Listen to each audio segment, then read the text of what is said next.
بسم اللہ الرحمن الرحیم۔ السلام علیکم ورحمۃ اللہ وبرکاتہ۔ اللہم صلی علی محمد النبی الامی وعلی آلہ وسلم تسلیما کثیرا۔ امید کرتا ہوں سب بہن بھائی خیریت سے ہوں گے۔ اللہ سے دعا ہے کہ اللہ تمام مسلمان بہن بھائیوں کی عمروں میں برکت عطا فرمائے۔ آج میں آپ کو سورۃ البقرہ کی آخری دو آیات کی فضیلت احادیث مبارک کی روح سے پیش کر رہا ہوں۔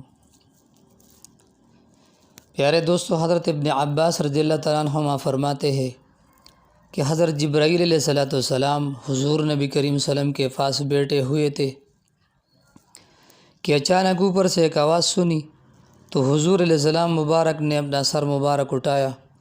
حضرت جبرائیل علیہ السلام نے فرمایا کہ یہ دروازہ آسمان کا ہے جسے صرف آج کے دن کھولا گیا، اس سے پہلے کبھی نہیں کھولا گیا۔ پھر اس سے ایک فرشتہ اترا۔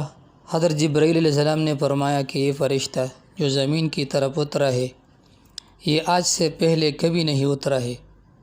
اس فرشتے نے سلام کیا اور کہا کہ آپ صلی اللہ علیہ وسلم کو ان دو نور کی خوشخبری ہے جو آپ صلی اللہ علیہ وسلم کو دیے گئے ہیں، جو کہ حضور نبی کریم صلی اللہ علیہ وسلم سے پہلے کسی نبی کو نہیں دیے گئے۔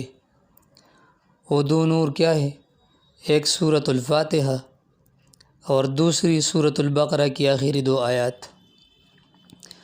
اس کی فضیلت بتانے کے لیے آسمان کا دروازہ کھلا اور خاص فرشتہ اترا، اور اس فرشتے نے اس کی فضیلت حضور علیہ السلام مبارک کو بتائی۔